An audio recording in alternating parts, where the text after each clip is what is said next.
Good morning students, क्या हाल चाल। This is Shivam Rai. I welcome to all of you the beautiful channel Roy institute of biology. So बच्चों, कल मैंने आप लोगों को बताया था कि व्हाट इज़ सेल और है ना what is biology and what is cell biology. ठीक है, तो इससे आगे का टॉपिक जो है वो हम स्टार्ट करने वाले हैं और हमारा आज का फर्स्ट टॉपिक है सेलुलर ऑर्गेनाइजेशन। है ना, क्यों किसी को किसी लिविंग को हम लिविंग कहते हैं और क्यों किसी को नॉन लिविंग कहते हैं। ठीक है, तो स्टार्ट करते हैं हम। ठीक है, अपना आज का टॉपिक। तो हमारा सबसे फर्स्ट टॉपिक है आज का सेलुलर ऑर्गेनाइजेशन। ठीक है, ओके, स्टार्ट करते हैं। तो डेफिनेशन हम लिखेंगे, है ना, cellular organisation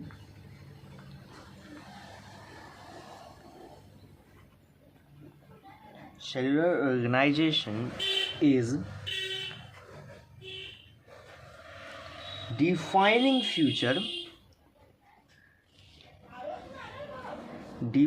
future of all living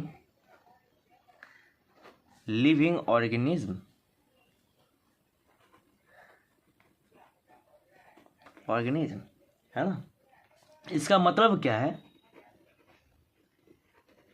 which mean anything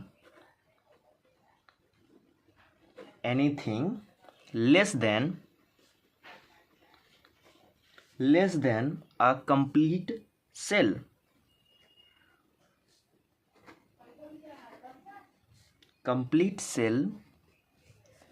cannot survive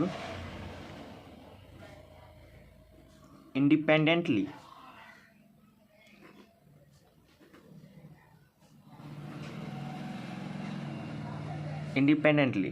ठीक है, सेलुलर ऑर्गेनाइजेशन जो होता है ना, वो लिविंग का डिफाइनिंग फ्यूचर है। कौन सा डिफाइनिंग फ्यूचर है? सारे लिविंग का। इसका आखिर मतलब क्या है? Which mean anything less than a complete cell can not survive independently. अगर किसी को लिविंग कहलाना है तो कम से कम उसके पास एक सेल होना ही चाहिए। ठीक है, अगर किसी के पास, है ना, एक सेल से कम कुछ भी है तो उसको हम लिविंग कंसीडर नहीं करेंगे। ठीक है, यहाँ तक बात समझ में आ गया, है ना। जैसे अगर हम बात करें, है ना, क्लोरोप्लास्ट का बात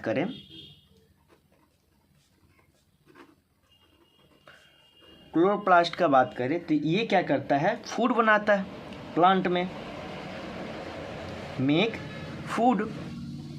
ठीक है, अगर हम दूसरी बात करें, है ना, माइटोकॉन्ड्रिया की बात कर लेते हैं।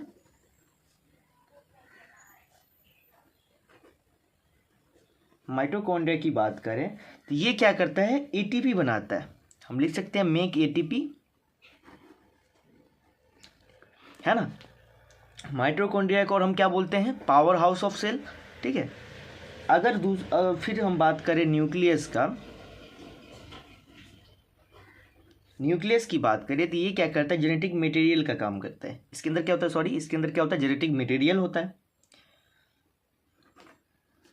लिख सकते हैं जेनेटिक मटेरियल।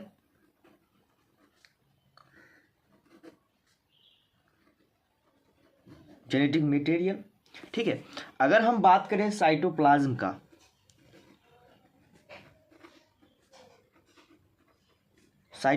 की बात करें तो ये क्या करता है? एंजाइम बनाने का काम करता है।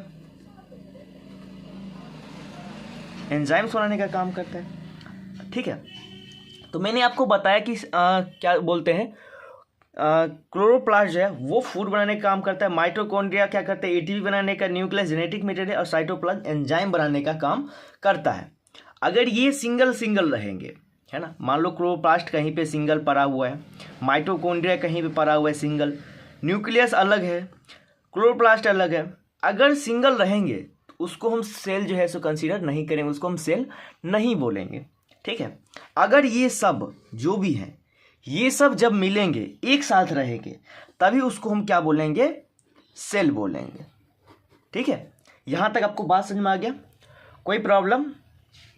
ठीक है, कोई प्रॉब्लम नहीं है। अब हम यहाँ तक बात समझ में आ गया, तो अब हम बात करेंगे यूनिसेलुलर ऑर्गेनिज्म क्या होता है और मल्टी सेलुलर ऑर्गेनिज्म क्या होता है। ठीक है, मैं पेज चेंज कर लेता हूँ, 1 मिनट। ठीक है, तो अब हम बात करने वाले हैं यूनिसेलुलर ऑर्गेनिज्म क्या होते हैं आखिर। ठीक है, तो स्टार्ट करते हैं। ठीक है, बात करें हम यूनिसेलुलर ऑर्गेनिज्म का, तो आप बोलोगे क्या चीज, द ऑर्गेनिज्म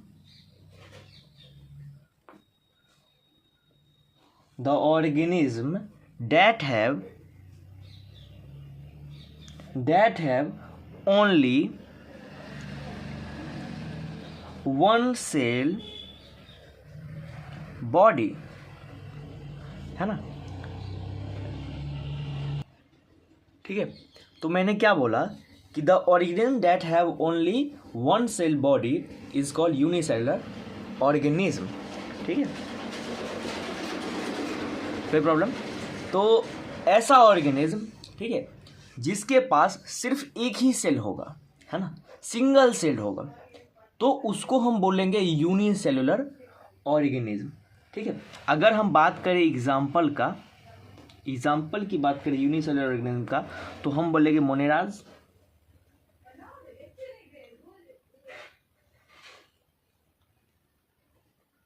बोलेंगे, प्रोटिस्टास बोलेंगे,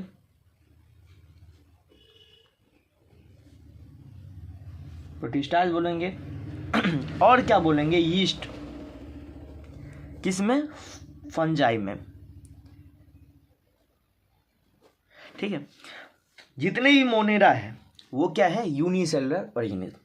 प्रोटिस्टा जितने भी हैं वो क्या है, यूनिसेलुलर ऑर्गेनिज्म। लेकिन बात करेंगे यीस्ट का, यीस्ट आता है किसके अंदर, फंजाई के अंदर, है ना। तो यीस्ट जो है वो फंजाई का है। ठीक है, यीस्ट सिर्फ एक ही है फंजाई में, जो क्या है, यूनिसेलुलर ऑर्गेनिज्म। सारे फंजाई यूनिसेलुलर नहीं होते, लेकिन यीस्ट जो है वो क्या होते हैं, यूनिसेलुलर ऑर्गेनिज्म। ठीक है, कोई प्रॉब्लम?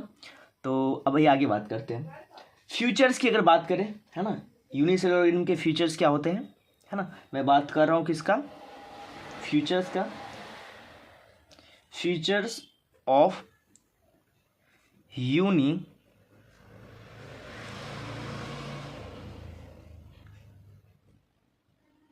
यूनिसेलुलर ऑर्गेनिज्म,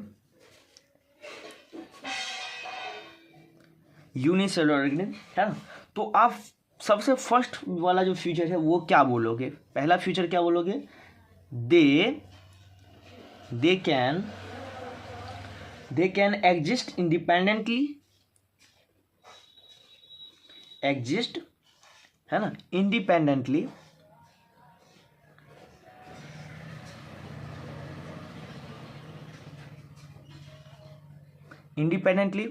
ये जो है आज़ादी से कहीं पे भी रह सकता है। ठीक है, मतलब मैंने क्या बोला कि ये जो है वो कहीं पे भी रह सकता है। आपके हैंड है, ये है, इस हाथ पे भी रह सकता है, इस नोटबुक पे रह सकता है ना, जिस मोबाइल से मैं ये वीडियो शूट कर रहा हूँ इस पे भी हो सकता है। ठीक है, तो इसका मतलब कोई ऐसा जगह फिक्स नहीं है कि ये यहीं पे रहेगा, ये आज़ादी से जो है कहीं पे भी रह सकता है। ठीक है, फर्स्ट फीचर आपको समझ में आ गया। अगर हम बात करेंगे सेकेंड फीचर का, तो मैं सेकेंड फीचर क्या बोल रहा हूँ कि दे can perform all their function by themselves, है ना। मैंने क्या बोला, दे कैन परफॉर्म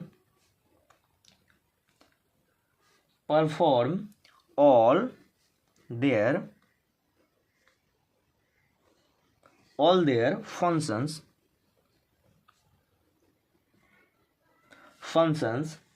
है ना, all their functions by themselves,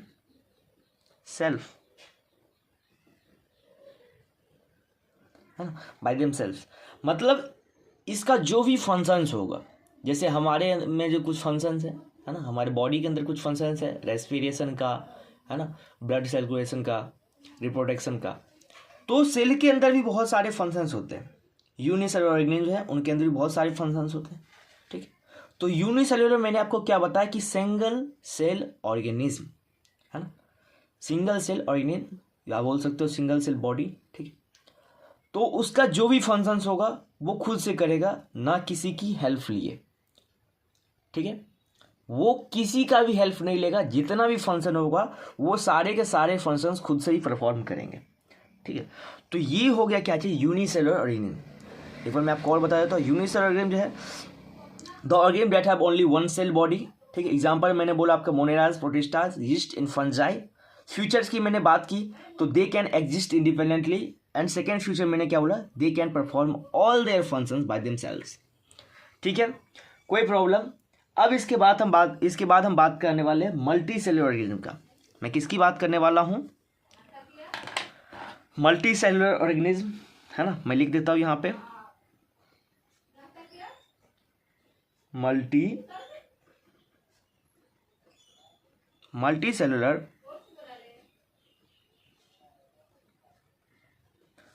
organism, ठीक। मैं बात कर रहा हूँ किसका, मल्टी सेलुलर ऑर्गेनिज्म का, ठीक है। मल्टी सेलुलर ऑर्गेनिज्म आखिर क्या होते हैं, ठीक है। मल्टी सेलुलर ऑर्गेनिज्म, ठीक है, आखिर होते क्या है। अब क्या बोलोगे कि मल्टी सेलुलर, है ना, मल्टी सेलुलर ऑर्गेनिज्म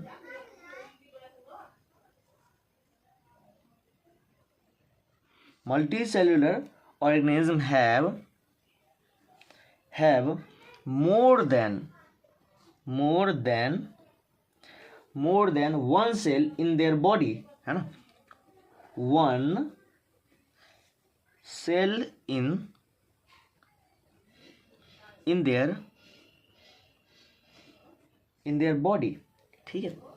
मतलब मैंने आपको इससे पहले बताया कि अगर सिंगल सेल्ड है तो वो यूनिसेलुलर ऑर्गेनिज्म, अगर सिंगल सेल है तो यूनिसेलुलर ऑर्गेनिज्म, अगर मोर देन वन सेल, एक सेल है तो सिंगल क्या बोलते हैं, यूनिसेलुलर ऑर्गेनिज्म, अगर एक सेल से ज़्यादा है तो मल्टी सेलुलर ऑर्गेनिज्म, ठीक है। जैसे ह्यूमन्स हो गए, जैसे हम लोग हैं, हम लोग में क्या चीज़ है, एक सेल से ज़्यादा है, millions and millions of cells है, ठीक है। तो हम क्या हुए, मल्टी सेलुलर ऑर्गेनिज्म, ठीक है। मैं एग्जांपल की बात कर लेता हूँ इसका एग्जांपल्स के, ठीक है। तो मैंने बोला एनिमल्स, है ना, एनिमल्स, मैंने और क्या बोला, मेजॉरिटी ऑफ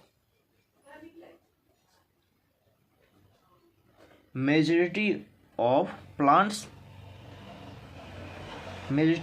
की मैंने बात की। उसके बाद मैंने बात की मेजॉरिटी ऑफ एनिमल्स,